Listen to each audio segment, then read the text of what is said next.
welcome to Marketing Showcase on Demand, and thank you very much for checking in to Andy Smith's recording for his presentation when he spoke about targeting to win new business during a recession. Andy and Corpdata supported our live online marketing event in December, where this was actually recorded. So sit back, relax. It's about 30 minutes long, and I hope you enjoy. Good morning. Hopefully, if technology is doing its thing, I've managed to arrive on screen. So thank you for coming along. Targeting to win business, even during a recession, is the general idea. My name's Andy Smith. I'm the MD of Corpdata. Basically, Corpdata are a source of high quality business to business marketing data, so mailing lists, for want of a better word. So if at any stage you want to talk to us about that, then please do, because we're actually genuinely very good at it, and we'd love to be here talking with you. Do forgive me if many of my examples tend to lean in the direction of the business to business marketplace, but the same logic applies to the business to consumer marketplace perfectly fine.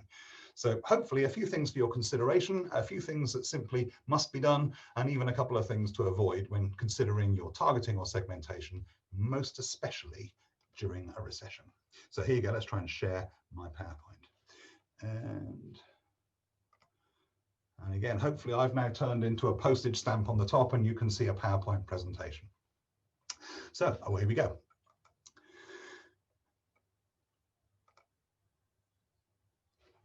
A few weeks ago, I did the first part of this, if you like, which was to do with marketing in a recession. And I referenced one particular person who I thought was quite an important person that we could talk about. But I'm just going to move away from Mr. Rockefeller just for a moment, because he made most of his money in the Great Depression. And that was why it was interesting to hear his talk about trying to turn every disaster into an opportunity and so on. But actually today, what I want to do is focus on the targeting component and the recession component. So during a recession, change is likely to be faster than normal. People will be going bust and growing, and industries will collapse and others will spring up. And this rate of change is going to be moderately terrifying, I suppose, if you're outside trying to hang on to it. But change isn't necessarily terrifying, and it can provide some great opportunities. And that's one of the things that I was trying to pick out of Mr. Rockefeller's past. But when talking about change, somebody else sprung to mind for this one, which was this gentleman, Mr. Darwin. Charles Darwin, of course, who's very well known for his theories on natural selection and evolution. Incidentally, when he saw this picture, he said, if I really have as bad an expression as my photographs gives me, how I can have one single friend is surprising. So I don't know what he'd make of webcams that we're having to deal with at the moment. Okay. So the point, though, is this natural selection thing. He suggested that favorable variations would tend to be preserved and unfavorable ones would tend to be destroyed. This is in the struggle for existence in nature, but in the struggle for existence in business, it can be deemed to be the same. Things that got lucky or were favorable or advantageous, or changes that were made which coped better, are likely to mean that things are preserved. And if that doesn't go well, then they're likely to be destroyed.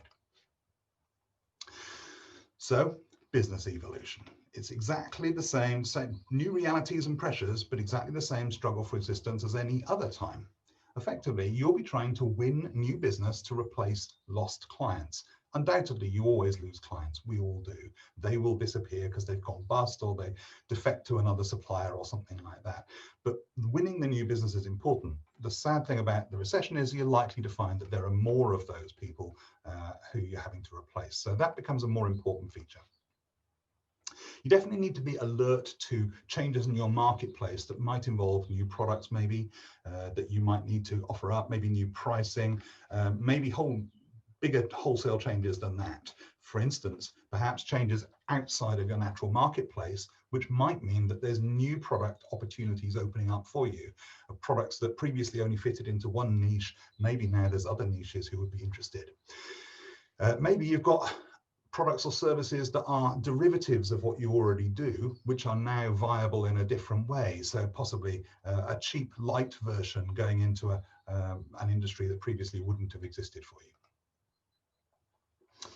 There will, of course, just be the normal old commercial pressures on things like pricing. So people will always be trying to squeeze prices down to increase their efficiency. That's just one of those things that seems to be ever present. But take all of these things as a round, and the one thing that's clear is it's all about a rate of change, and that rate of change is now greater, quicker, and more significant than normal. Okay, so before we do anything else, a quick few fundamentals. Just ignore the recession for a minute for now. So in fact, what we're going to do is we're going to reduce my heading slightly. We'll just change it down to targeting to win business. In fact, we can reduce it even further than that. Targeting to win, that's better. So targeting to win for a minute. First things first, your existing clients. You have the ability to really understand your existing clients. After all, you're talking to them. So you've got their relationship, their rapport, and hopefully some information about who and what they are. You understand them. So hopefully you have a chance to learn a lot about where you have been successful in the past, which may still look like where you're successful today, of course, but it's where that success has been derived from in terms of which segments and so on. Ideally, you have a really good picture of who your current clients are. And if you don't, you should try and take the time to figure out how you could describe them and understand them. Describe and understand them. Okay, now there are various ways of doing this. If you want a more refined and precise picture, then companies like Corpdata can help by taking your existing client list and analyzing it so that it can be understood better in terms of the recency, frequency, monetary value, and things like that, in conjunction with demographics such as what industry they're in, how many employees they have, whereabouts in the country they are, and many other sort of slicing techniques like that. It is possible to use that knowledge, if you like, this new knowledge about which segments you've been successful in, maybe in addition to some other modeling about where you could be successful in as well in the future, to be able to better find where success and indeed fortune can be found. I suppose trying to answer that question about where's the money. But not just where's the money, along the way you're likely to also discover a few other things. You're likely to discover the most lucrative types of clients that you have. You're likely to discover the lifetime value of a client. How much do they spend with you before they disappear, on average, perhaps? Which segments have disappointed? You know, where were you thinking that your stuff would go down really well and it just hasn't had the traction you would have wanted? Which customers might not be giving you all of their business? Surprisingly enough, there's always some people who will spread their business around. Even if they know and love your products and they trust you, they will still be giving business elsewhere. Trying to identify those can be a really lucrative source of opportunity because they do already know you, they do already trust you. You just haven't managed to get the message across the entirety of their organization. But there are many, many other things that might leap out of this type of knowledge, this type of investigation into the information you have. And you should definitely do this. Your existing clients are likely to pay back at a much higher return on investment. You will get more bang for your buck than trying to find new clients. Plus, it will help you get a better picture of your successes and failures of the past. Hopefully, you can learn from that when hunting for the new business in the future. Now, all of that approach is quite sophisticated, and to be fair, it takes a bit of an investment in time and money to make it come good. So whilst I would say you should do it, it may not be that you just don't have that capability and you might need to find a less costly option. Okay, so we'll come back to that in a minute, but it's well worth taking the time to understand your clients one way or another. Okay, in terms of new products, I don't particularly want to focus on it today because we haven't got enough time, but having figured out who and what your existing clients are, you're now perfectly equipped to have a proper strategic think about those clients. Do they need different products and services? Perhaps things that run in parallel with the things you're already doing for them. Don't forget, you're the trusted partner here. And whilst you haven't ever offered them product B before, and therefore they've never bought it from you, you are a trusted partner if you were able to serve those other needs of theirs. Maybe you can't do it yourself, but maybe you can do it if you work in partnership with somebody else. It won't just make you extra revenue, don't forget. Selling some new stuff to people, it will, but it won't just do that. It's also likely to make you more valuable to the client, as you're in fact going to be curing more of the headaches that they've got than you were before. That'll increase their loyalty to you and basically fight against commoditization in the market, which may be happening more and more during a recession. It makes your overall solution a more compelling thing rather than just a price tag attached to a product. Okay, finding new clients. If the sophisticated version of understanding your clients through adding demographics and modeling and intelligence and profiling and all of that stuff is just not an option for you at the moment, then good news. There is a low-tech version, which is quick, relatively cheap, and you can do it yourself. And whilst it isn't as good as the full, all sort of bells and whistles version, it can still help you achieve very good results. And basically it's this: you need to think. about your data, your clients, your customer base, and slice and dice all the things that you can imagine till you can describe the facets that make a prospect more likely to be valuable to you. Eventually, this would allow you to define and indeed describe your total available market, the companies who are of interest to you and who are interested in you. In essence, you're doing it from two different directions. My suggestion would be, anyway, do it from two different directions. The first one is add everyone who is a potential client for you. So you may already know some industries or certain types of people who, by and large, are kind of interested in what you do. But also think about it from the other direction. Remove all the prospects who couldn't be viable for you. They may not be viable because they're not interested in you, but equally it may be that you couldn't serve them economically if they're too far away, and so you couldn't service the products or something. But remove all the prospects who couldn't be a good prospect for you, and you'll end up with a fairly good core of your target available market.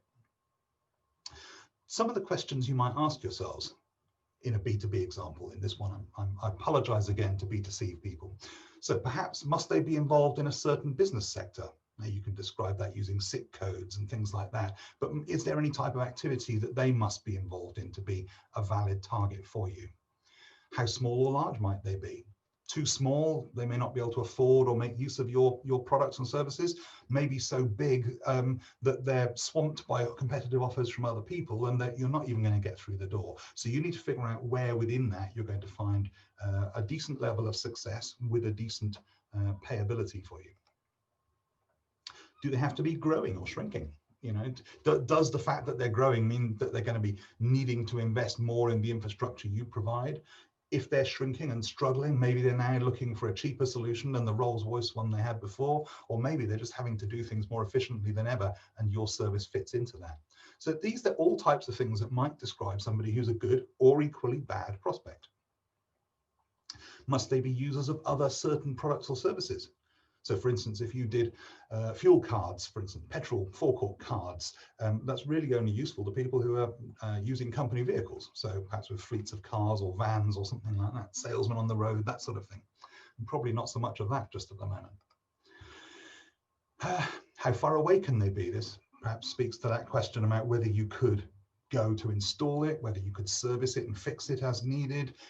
Maybe even just at the sales level, maybe your product is one of those types of products that requires you to get face to face to be able to understand their needs and to imbue them with confidence that you're the right person to work with. And if they're in Aberdeen, maybe you can't get there if you're in Cornwall, or vice versa. Maybe there's specific job titles of different contacts who you might be trying to approach. Maybe the managing director is a good person. Maybe the finance director is a good person. You need to figure out who is the type of people who would be excited and interested in your product. They don't necessarily have to be the ultimate decider. You could just have somebody who's a significant influencer, but try and figure out who is the person who would buy into your product and service. I would add to that you can include hunches and suppositions. You don't have to know this stuff, but once you have an idea about who you're trying to talk to, it will probably also change the language you use when you're marketing to them or talking to them on the phone. If they tend to be finance people, you tend to be able to focus on the financy type implications of your product. If they tend to be, let's say, salespeople, you'll be talking about the exciting commercial boost that it can give them. Okay, you now have this idea about your total available market, a reservoir of data, if you like, all of whom are sensible prospects for you. This reservoir can all be used. Hopefully it's more than you need, which begs the question, how many did you need? Well, let's assume that your business plan or your marketing ambition is to gain 50 new clients. And from marketing exercise in the past, you've discovered that your phone campaign that you're intending to run gains you a 0.8% success rate. Well, quite simply, to gain your 50 clients with those, there's a simple bit of maths, which will tell you need to have about 6,250 prospect records in your campaign to make your 50 new clients come true. From that, of course, you can also calculate the cost per acquisition, because you know how much the data costs and the telephoning costs and so on. And you already know your lifetime client value. How much is a customer worth over the course of the time that they're a client with you? You're well on the way, in fact, to a fully budgeted plan that you might need to get signed off by somebody else, but you're now surrounded by all the facts to allow them to make an informed decision that your 10K budget is necessary and useful and sane. If by chance you don't know your success rate, then you can find industry norms from a host of other places. So if you're by any chance members of the Direct Marketing Association or the Chartered Institute of Marketing or any of these industry bodies, they often publish some figures about what people have been achieving in different industries. And if by any chance you don't have access to any of that, in fact, if you go visit the Corpdata stand, there's a little goodie bag full of some stuff, which includes a document which quotes some of the industry norms that you might be able to aspire to. It does at least mean you'll be able to be somewhat realistic when you're trying to plan your next project.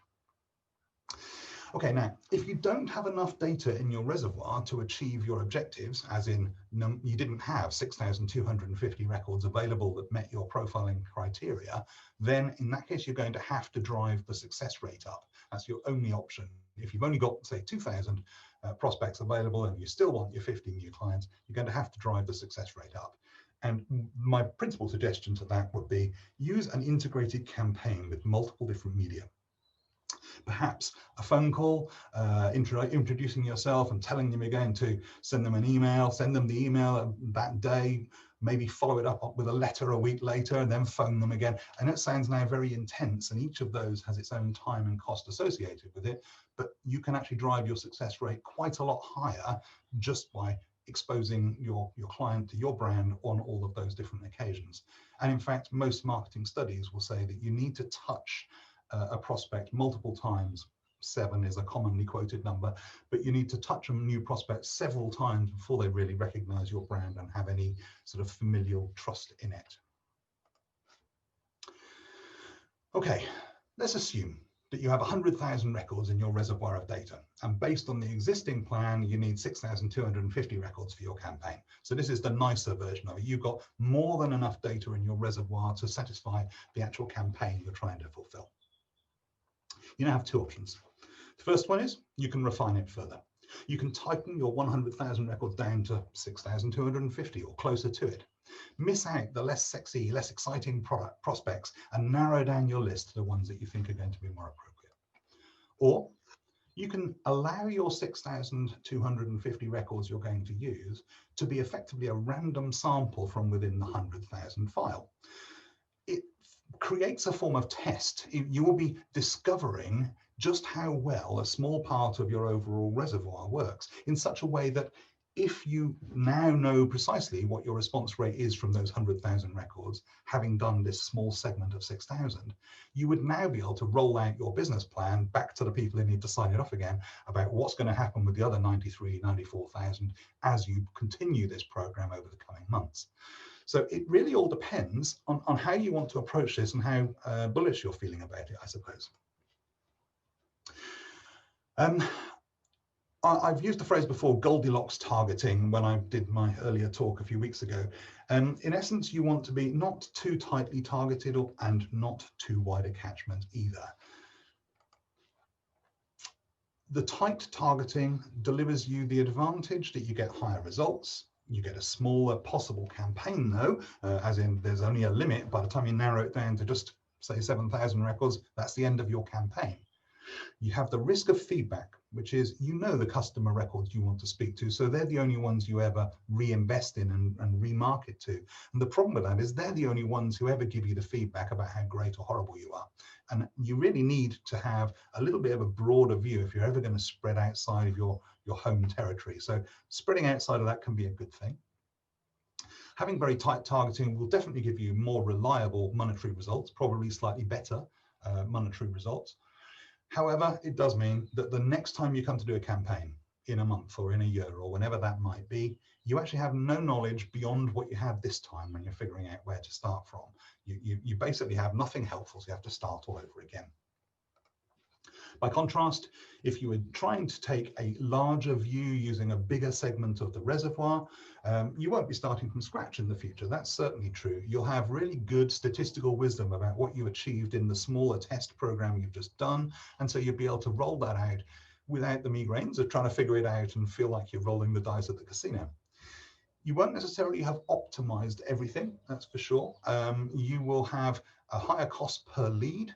You will possibly have more data than is usable, which is not necessarily a good thing, because if you couldn't get through 100,000 records over the course of the next year or so, it probably wouldn't be worth doing it. The knowledge will be wasted before your investment paid back for you.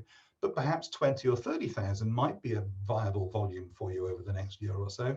And that would perhaps lead us to target your marketplace down to the 30,000 level, so you get the best of both worlds, as it were.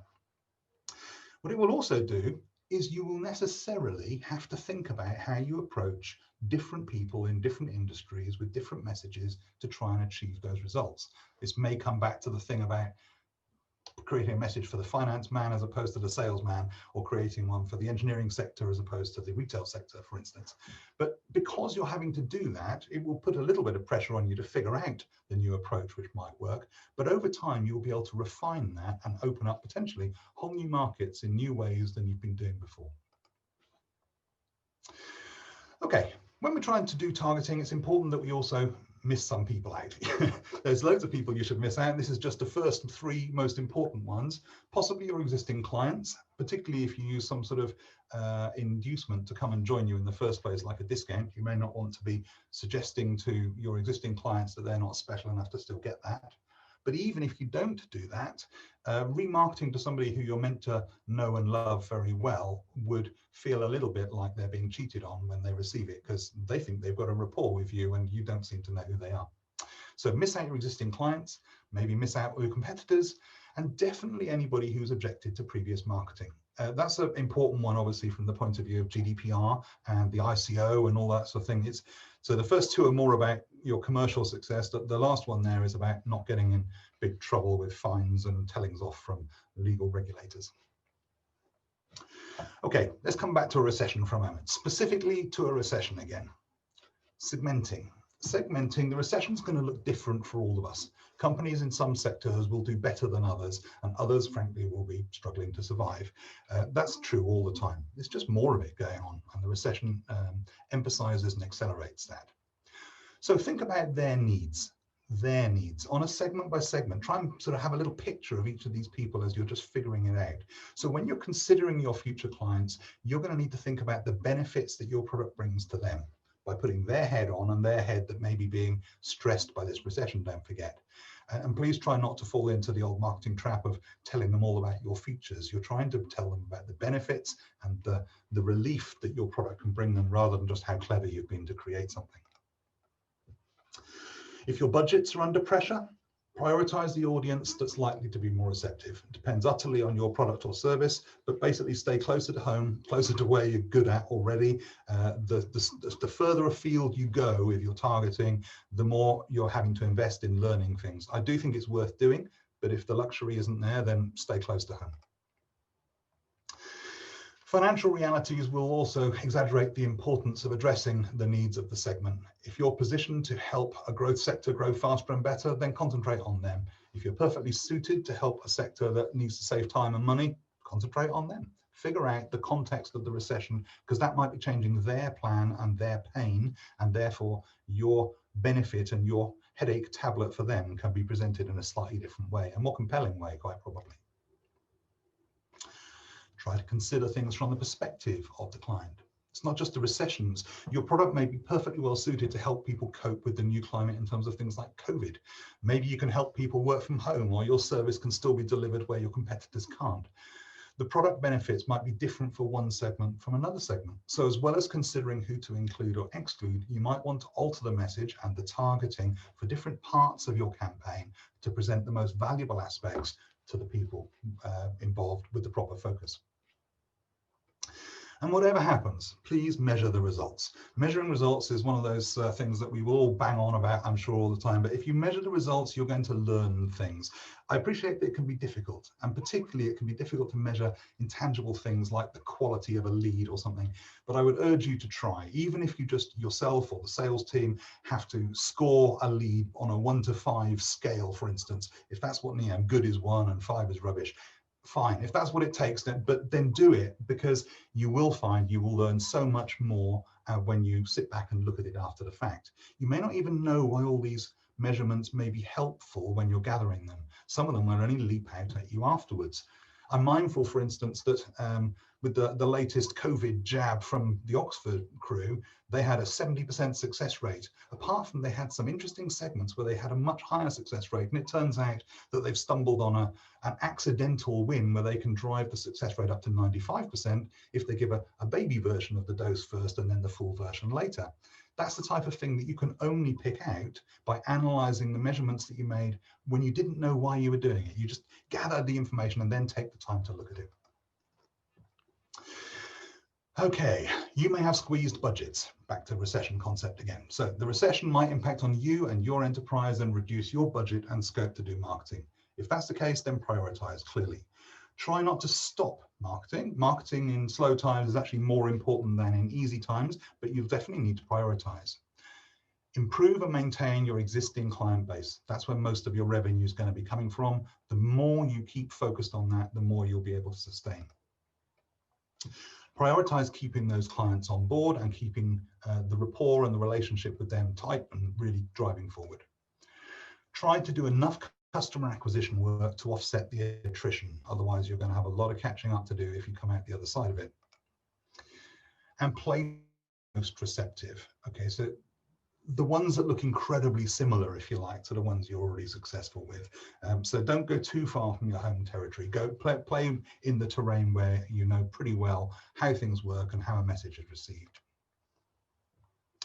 You might be lucky enough to have the chance to think big, okay? So maybe that's to do with budget or something like that, but the recession might still give you the chance to make some different choices, altogether different choices. Maybe it's the time to invest more heavily than ever, Rockefeller style, if you like, to use the bank loans or the shareholder investment or whatever it is you might have available to invest in growing your market share. Make that market share grow, to take yourself from being just 5% of the whole UK market to 50%. When the recovery comes and you're sitting pretty on top of all of those clients, it will pay back many, many times when those good times are back. It's worth remembering that competitors will be disappearing too. So whilst the recession might bring tough times for you, it will also bring tough times for your competitors. And that will mean that some of their clients will be left devoid of an existing relationship with their supplier. If you're the person who's out there presenting yourself, you're the person in a perfect position to be able to take advantage of that business. This again comes back to Mr. Rockefeller talking about turning every disaster into an opportunity. There are upsides even to rather grim features of something like a recession. Okay, back to Charles Darwin just for a moment. When at the outset, I emphasized that a recession and incidentally pandemics are times of great change, and by choosing Charles Darwin, I did a couple of things. I mean, interesting, he's quite an insightful guy. When he was deciding whether or not he was going to get married, he made a list of pros and cons. And on the pros side, he very carefully and wisely put a constant companion and a friend in old age. And then slightly less politically astute, he then added after it, better than a dog anyhow. But moving beyond that just for a moment, he said favorable variations would tend to be preserved and unfavorable ones would tend to be destroyed. That means you're going to need to have some of those variations. Some changes are going to be useful, even if they're finding out things that you don't want to do again. That will help you refine your targeting and indeed your business plan on a broader level. But some changes will be useful, so carefully and in a measured, financially afforded way, try some new things. It will help you discover some great new features, possibly new segments, maybe new messages, maybe new products. Do be delicate though. It is not a time to be too bold. It's a time to be appropriately bold based on your own circumstances. Okay, and finally, again, measure your results. Eventually, you're going to need to be able to assess where your success came from so you can make your next sets of decisions. So measure your results, and then do please take the time to look back at them and try and slice and dice in whatever ways you can and consider what lessons there might be. And then keep the favorable variations and get rid of the unfavorable ones, or at least change them again. Tweak it yet further for those ones that didn't work as you hoped they might, and test it again in another measured small way so that you can find out if there's something further. And that's the end of my little talk. So without further ado, I'm going to stop my screen share. Andy, thank you so much for taking the time to go through that with us. Brilliant presentation, lots to take from that. We are actually pretty much time up, but I don't know whether you can just quickly answer this question for me. So one of our visitors has put your view, they want your view on using thought leadership content on digital channels to raise awareness in our TAM, the acronym used, of who we are, what we do, and our differentiators, please.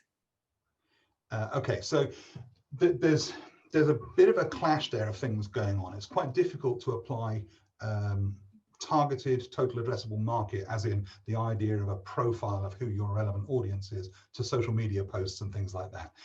So the idea about using thought leadership, which is undoubtedly a good way of being able to show that you're at the thrusting dynamic part of the business and that people should be listening to you and basically being taken seriously, is a good thing, but it's difficult to do that in a social media context. In essence, in a social media type context, the thought leadership side isn't really very focused. It's not very well targeted, and by and large, you're able to hope that it hits a place where it sticks, if you like. If you're trying to send out direct marketing, where you're in control of what you send and who you send it to, that's where your targeting really does kick in. Yeah, thought leadership in that context is valuable, but actually it makes probably the process slightly slower to actually send people something which isn't directly talking about their needs and your features and benefits and all the rest of it. It's a little bit slower to do it through thought leadership on the direct marketing side. Thanks for watching the recording of this live keynote webinar. Did you know we've set up a YouTube channel where we've uploaded all of the other recordings for you to watch? Please just search for Marketing Showcase in YouTube and make sure you subscribe. See you soon, guys.